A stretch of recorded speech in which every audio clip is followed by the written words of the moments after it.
Hello, hello. This is Jamie Glowacki, and I am actually recording this particular podcast for both my podcasts. So I'm not going to say like, oh crap, potty training or oh crap, I have a toddler. So because people who listen to my parenting podcast, I did an episode similar to this way back, like years ago, and we need a refresher because parents are getting it confused. And for my parents who are potty training, this is key. It's key to childhood in general. It's being totally overlooked right now, but it's also key to potty training. So let's jump in because we're going to talk about big play, also known as heavy work. So in Montessori, they call it heavy work. I have always called it big play. And these have to do with our three other senses that many people are unaware of. I'm sure, though, if you spend an iota of time on Instagram, you have heard of these other three senses. So let's run through our senses, right? We have number one, tactile, which is touch. Number two is auditory, hearing. We have visual, our sight, and we have taste and smell. And we're familiar with these, and we're familiar with our struggles with kids, right? Like smells and taste can contribute to picky eating. If your child is sensory seeking, and I can tell you right now that almost all kids, especially our 4 and 5-year-olds right now, the kids who really were the pandemic toddlers, and now they're a little bit older, these kids are suffering because they were under lockdown, right? And so they just didn't have the typical development. And I don't want to label anybody. I don't want to create any drama or trauma. I've been accused on social media of trying to sell fear about the pandemic, which is mind-boggling that people think it didn't affect our kids, but it did. So just to say that they're behind in some of these developmental stuff, developmental milestones, they're behind in some of these developments of these senses, and all it takes is an awareness to help build it up again. And so it's not like a huge lifelong detriment, but I'm sure you're hearing or seeing it in your own child, a sensory seeking child. And these children look like maybe sights and sounds are overwhelming, right? A lot of kids are struggling in groups, playing with other kids. It's overwhelming, but also what they're struggling with is like a forceful touch, right? Like they love too hard. If they're frustrated, they hit a little too hard. Everything's exaggerated because they're not quite aware of their three other senses in addition to these five. And those are proprioception, vestibular processing, and interoception. And so these are the things that contribute to how you know your body in time and space. And so very easily, if you think of a kid learning how to do a forward roll, or if you ever have seen somebody try to learn a cartwheel, maybe yourself, right? It's like, what?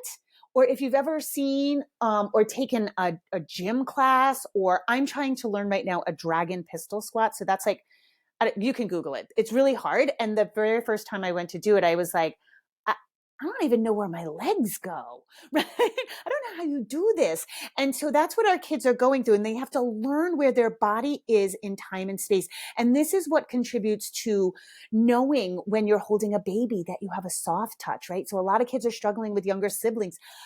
Parents are reporting that the kids are loving them so hard that they're like squeezing, and the kids almost then escalate into like a forceful kind of love. So that's what these things have to do with. Now, technically, the definition of proprioception is the unconscious perception of movement and spatial orientation arising from stimuli within the body itself.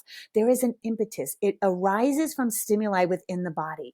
And you can often see this. This is a self-regulating mechanism, but you can also see it in a child who becomes overwhelmed, right? We'll see sensory seeking behavior. Perhaps it's yelling, perhaps it's throwing their body around. Some kids would automatically start to spin, right? Spinning, the very first altered consciousness. And so these are like, help me orient my body, help me orient my space. It's an internal stimuli that they are acting upon. Now, the vestibular sense contributes to our ability to maintain balance and posture. In addition to maintaining balance, the vestibular system collects information critical for controlling movement and the reflexes that various parts of the body compensate for changes in body position. So this is really, I've mentioned this in other podcasts. I don't know if you know this, but tag has been outlawed in a lot of schools. Children no longer have the skill of like tagging a kid and then taking off in the other direction. So that really fast pivot, right? Like you do a tag, you don't do it too forcefully, you don't knock the other kid down, and then you run away. Well, kids are not able to do that. Either they're falling on the pivot or they're pushing too hard. So they don't have that control of their body. So it's really important that we look at these. Now, interoception is it's always been around. It's part of sensory processing development and sensory processing disorder and like sensory integration theory. And it's getting a fair amount of play on the internet now. And that is your internal feelings. So your awareness of your internal feelings. And so that might be hunger and thirst, the impetus to go to the bathroom, pain. So if you have a child who maybe seems to not feel pain at all, maybe they're excessively hungry or thirsty. They almost seem to not have an off button. They could just eat themselves silly, drink themselves silly, or opposite, starve or go thirsty till they're super dehydrated. But an earmark for less developed interoception is definitely not feeling pain, like bumping themselves and not even like registering an ow. But this is also responsible for like understanding your emotions, right? So we can see that all of these things especially in the 0 to 6 range, these are developing. They're not developed, they are developing. And we need to attend to them, because if we don't, everything, the whole developmental milestone catalog it crumbles like a cheap card table. So when we say the work of childhood is play, and I keep harping on this, but I just can't say it enough, because the private clients I work with still are seeming to not understand it. Or I'll get comments on Instagram where I'm like, no, that's not exactly what we're talking about. The thing about it is that if we don't build these things, the work of childhood is this kind of play. And if it's not this kind of play, and what's happening is we are making our kids sit too much, they're not doing the work of childhood, which is building the muscles to allow them to sit and focus later on. So if they don't do this play as they're toddlers, preschoolers, kindergartners, early elementary, they cannot sit and focus. So when I hear of a 3 or 4-year-old and the complaint from either school or the parent is, oh my God, they just won't sit still and focus. Yeah, because they're not supposed to. They're supposed to be doing these other things that work on the musculature that's going to support that. For example, the core, which isn't your 6-pack. The core really refers to your entire trunk, front and back, the torso. There's tons of muscles in there that need to be built and stabilized so that a child can sit properly in a chair. Their penmanship is good. This is directly related to penmanship. They can focus. Yes. And the proprioceptive system, when it's activated, actually makes you less anxious and more receptive to learning. So these things, proprioception, vestibular system, and interoception, are so important, because if you want your child to take in information, even if it's just taking in information because you're baking cookies, then later take in information for academics, it's really important that we activate these systems. So it doesn't necessarily mean that you have to play with your child. So for my potty training podcast, you may not be familiar with this, but I don't believe we're meant to be our children's playmates. I think they should be playing peer-to-peer largely. And I think they should be playing independently. And yes, of course, sometimes we'll play with our children, but to be our child's playmate all day, every day, that playing with an adult is not like playing with a child. And we saw the ramifications of that coming out of the pandemic. As adults, we pretty much don't smack things out of people's hands because we want them, right? Peer to peer, when you're 2 or 3, that's kind of par for the course, right? Somebody's going to smack something out of your hand. So we just don't play the same. So while we definitely want to engage with our children and connect with our children, we don't always want to be their playmate. Now, one of the things about activating vestibular, proprioception, and interoception, one of the things that we want to do is we really want to give kids the opportunity, because kids will do this on their own. We stop them. We don't give them opportunity, and we need to get out of their way, because almost every child will do this on their own if we leave them alone. But we muck it up because we come in and, number one, we think we know how to play better. Number two, we're be careful mongers, right? Be careful, be careful, be careful. Proprioception vestibular movement is risky. It takes risk-taking play, and it takes risk assessment, right? It's often flipping your body around, right? Trampolines are great for this, but you got an adult coming around. Oh, no. So we have to get out of their way, and we have to give them these opportunities. This also plays into bedtime. Bedtime struggles are rampant right now. And I swear to goodness, I think it's because the kids aren't tired enough. By the way, I think this is true of adults too. When I was training for my Spartan race, I was sleeping the best ever, and I was like, oh, I think we all just need to get ourselves a little more tired, right? But we really want these kids physically exhausted. Now, I'm going to go into a whole bunch of stuff, but I want to be very clear. Organized sports is not big play. It may exhaust your child. Your child may be wiped out afterwards. It is not the same, especially soccer. Soccer is very big for children right now, very big for peewees. And it's running, yes, but big play has to do with arms. It has to do with whole body movement. It has to do with risk taking. And more importantly, it should be child led. So organized sport is adult led, and very often it's not whole body. Even if it is something like gymnastics, which is great, unless it is like an open play gymnastics, again, it's adult led and it's very structured. So it's not the freedom that the children need to develop these systems. What happens is we often focus too much on intellectual growth and mental growth, right? We're all obsessed with ABCs, numbers, reading. We're all obsessed with the intellectual growth, particularly a little too obsessed in the preschool and kindergarten years. And we really need, we forget like how much we need to expend their physical energy. And this includes vocal energy. Yeah. So very often big play is accompanied by a lot of screaming because kids do have a vocal energy that needs to be expended. And so if you have a screamer on your hands, they need to scream.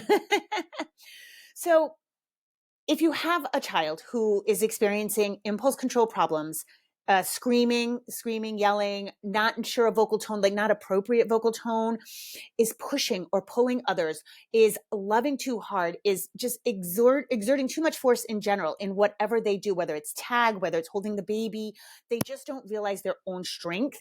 And if they are climbing, if they are chewing, if they are anything that sort of seems mischievous is a sensory need, you guys. We have to stop looking at this as bad behavior. And unfortunately, in preschool and kindergarten, a lot of kids are being labeled already as having, sensory processing disorder. They just have high sensory needs. But if we look at these as a need rather than a bad behavior, we can super adjust according to the child. So bear that in mind always. Like, look at your child's behavior, translate it. That's huge in my second book, right? Translate the behavior and figure out the sensory needs. Again, this is where we can really see how this played out post-pandemic. We knew about this. This is in all the literature. We always knew this, but it became so apparent because kids were under lockdown or extreme restrictions and they just lost this development. And again, I'm not labeling it. I don't think these kids, I've been saying this since like we kind of got back to real life, is that these kids aren't diagnosable. It's not a diagnosis. It's that they have high sensory needs because they didn't develop these systems. Yeah. The reason why the pandemic kids didn't, but in general, our society is suffering right now. And there are a lot of things at play. And these are not to blame anybody, but we have to recognize the problem before we can actually attend to it, or recognize the problem. So we invest the work and the time and the energy to fix it, knowing that these problems are in place. So for sure, daycares, preschools, and K through early elementary are way too focused on academics. It's nearly criminal at this point. Preschoolers should not be sitting as much as they do. They should not be doing as much academics. Kindergarten has become almost the new second grade. The pressure they're putting on these kids with early academics is a little insane, but it's happening. And if your kid is experiencing this, you probably can't do anything about it. So we have to know that they just sat all day in school. So now we need to help them with this big play and heavy work at home. Busy parents, busy. We're all busy. If you have two parents working outside the home, or even one parent working outside the home and the other parent home, or you're a single parent like me, you are exhausted. You may get home late and you may not feel like you have time. It's winter time now. You may not have time to go outside. It's dark. You may not be able to go to the playground. So that gets in our way. We are just sitting too much.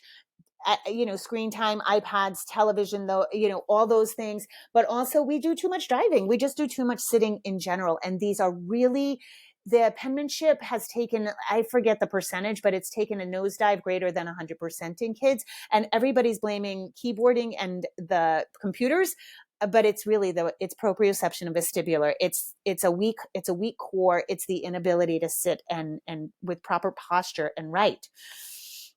So this really does result in reactive kids who are really unable to self-regulate. And that's what I'm seeing in my work is a lot of kids who can't self-regulate. I do know that the potty training process is taking a lot longer for some kids.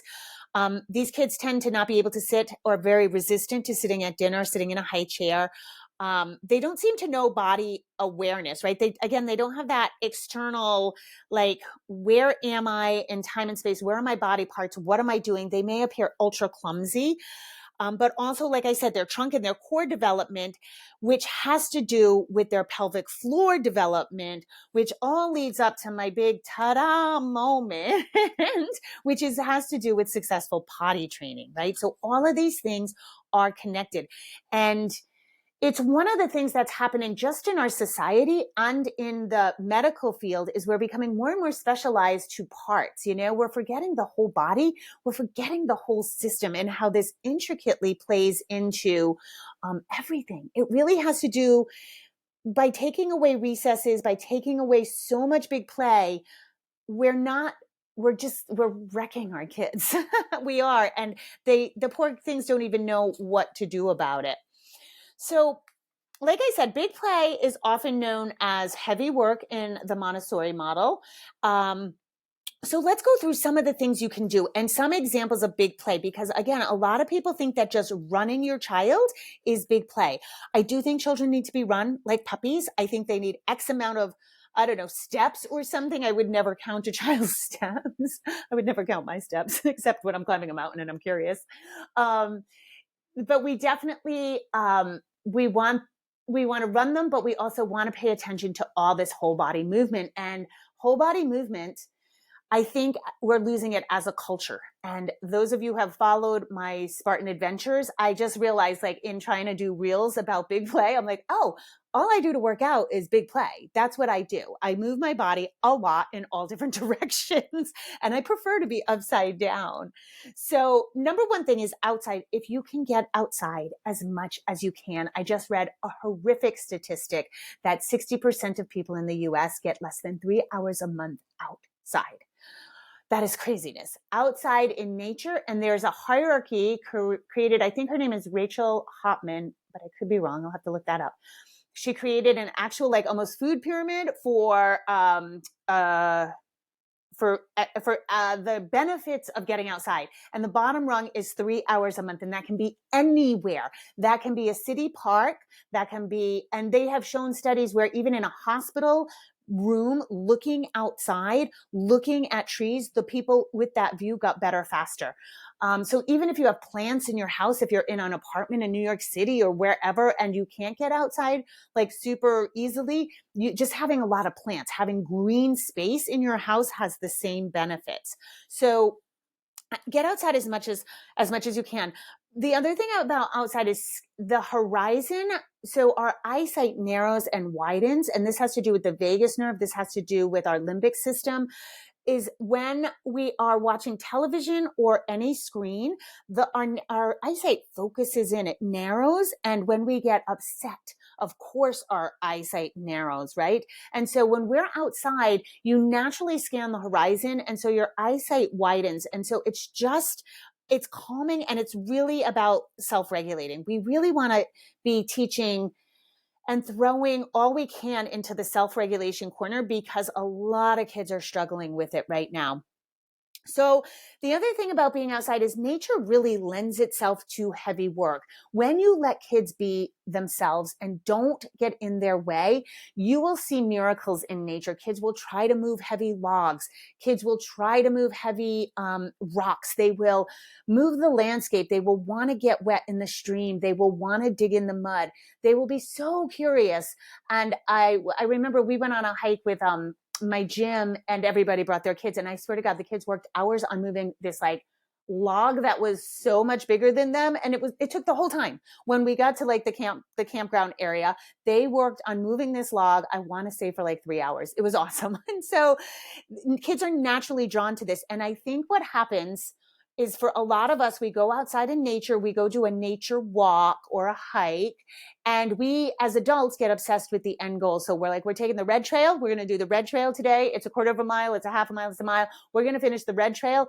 And the kid stops the minute there's a feature, be it, maybe there's a little wood structure, maybe there's a thing of rocks, maybe there's a little stream, and the kids want to stop and play, or they just see something interesting. And we, the adults, get in their way and we say, no, we got to keep going. We got to keep going. When that, if you let them take that opportunity, you will see big play in action. So nature really lends itself. And if we could just stop being go, go, go, go, go, hurry, hurry, hurry, we got to get to the end and really appreciate those moments. Yes, you won't get your walk in. And certainly we do things like walks, to move our bodies in that particular way, but really focus on this. Anytime your child wants to dig in, don't be focused on the end result. Be focused on what the child is doing and exploring, and watch the heavy work, watch the big play unfold. If you have a backyard, I want to go through scenarios, because a lot of times what happens is I talk about big play, or if you listen to my interview with Chantel Zimmerman, who runs a forest school, we have a victimhood happening in the world that people are not able to extrapolate, where, oh, that's great for you. You live in the woods. You have a big house. You have a backyard. I have to live in the city. I have to live in an apartment. It's okay. You can do these things. You can amend, and you can, I always encourage parents, step out of victimhood. There's always a way to make it yours, no matter what kind of living situation you're in. So yeah, maybe it's not possible for you to get outside 5 hours a day, but you can definitely work it. If you do have a backyard, I would jack your backyard up, and not with like the cute tower swing set structures are fun. They're awesome. Yeah. But kids do so much better with like super open-ended. I always say buckets, have 5-gallon buckets, have access to water. Watch your kids just move water. Watch your kids move mud. Yes, they're going to get dirty. Yes, they should have outside play clothes. They should have gear. Again, go to Chantel Zimmerman. She runs Sensory Garden and Play on Instagram, and watch. The kids are always outfitted in like rain gear or mud gear. And you can get these at consignment shops. It's really awesome. But you could jack up your backyard with like buckets to carry, big rocks, get some logs. You could always get a tire to flip. Kids love flipping tires. Swings are always great, but and swings are totally proprioception and vestibular, but things that go round are better. A little trampoline might be awesome, a slack line. These things are awesome. And you can, like, if you can, I just totally lost my train of thought. I looked at a word I wrote down on my notes, and I really can't tell what I was trying to say. Whatever. You could also leave magnifying glasses out there. Oh, a sink. Have a sink. So if you can, have some sort of water table, hose access. Remember, water is sensory too. So if your child, even if you're inside an apartment and you just know your child is sensory seeking, fill the kitchen sink with bubbles and water and let them wash dishes. Maybe throw them in the tub. Water is very sensory fulfilling. You want to regularly seek out interesting play situations. Yeah. And so one of the things that happens is you want to reevaluate your local playground. And this is actually in my toddler book. We have like a baby playground, and it's generally occupied by kids, like 4 and under, but everything is super safe and it's low to the ground. And every single time I've been there, I have seen toddler fight club going down. I swear it's because it's not a fun playground. There's nothing to climb. Everything's low to the ground. It's so safe that these kids are like, yeah, whatever. I'll just beat the other kid up for the fire truck. I'll just throw sand in his eyes. Yeah. So it took me a while to realize this too, is that like I always knew proprioception and big play was important. I always knew use your arms. I think just because I was like a circus performer, I've always been athletic. It's like, yeah, use your whole body. Like, don't use just one part. So we left that baby playground and found another playground that had those like big cargo nets, the playgrounds that are made of all like rope. So find, if you can, and you may have to travel a little farther, like figure out, because your local playground actually may be a little too safe and it's not fulfilling the sensory needs. I just want to wear a t-shirt every day to a playground and say, go up the slide. Let them all go up the slide. Some things to do if you do live in an apartment and you are stuck inside, or, coming up, we have a blizzard. I'm sure we'll get a blizzard soon in New England. The ground is lava. The ground is lava is easy to do. It's easy to do at anyone's house. It's easy to do anytime. And you just make the ground lava, and you can put couch cushions on the floor, and everybody has to hop. Everybody has to jump. Also, that's a fun TV show too. But you can make it so that people can flip. Super, super easy. Another thing to do inside a tight space is just drag your kid around on a blanket, because when they sit on the blanket and you drag them around, they're off kilter, right? And they have to grab on. Rough housing. Always rough housing. If you are in a tight space, you're tight on time. You both just got home from work. The kids are all strung out for being in aftercare. You got to get dinner on the table. When am I supposed to get this big play in, Jamie? Wrestle. Just wrestle. And on those nights where everything seems to be just so clusterfucky and you like don't seem to have any time, honestly, those are the nights I say make a sandwich for your kid. Those are the nights you do like the super easy dinner and you focus on the connection and the big play. You're going to get a better bedtime and you're going to get a better connection with your kid. Doorway gyms. These are awesome. So they hook up to pull-up bars. You can find them online. They're little rings or a trapeze bar, and they allow your kid to swing from the doorway. They have all kinds of anything that swings. If you have the type of house where you can put a swing in the ceiling or a doorway, something, these are amazing. So the kids can flip. The more they're flipping upside down, the better it is for their brain, for the proprioceptive system to be activated. If you can, I have them local to me, and I know certain places they seem to be really popular and other people have never heard of them. A ninja or a parkour class can be great. These just tend to have like free time as well as structured time, even though they're usually adult led. A lot of them have open gyms, especially for the little guys. Trampoline parks, these kinds of things. The kids love them because, again, these systems are activated and they feel good. They feel calm. They feel less anxious. And they're gaining skills. They're gaining strength and skills. And particularly, like I said, with potty training. You also just want to look at your outside toys. You want to level up your outside toys. So balance bikes are awesome. Kids love, the little guys love balance bikes. Slack lines, if you have a couple of trees, couple of sturdy things, you can put a slack line up. You can crab walk, wheelbarrow, leapfrog. These old school games are so much fun, and you can have races.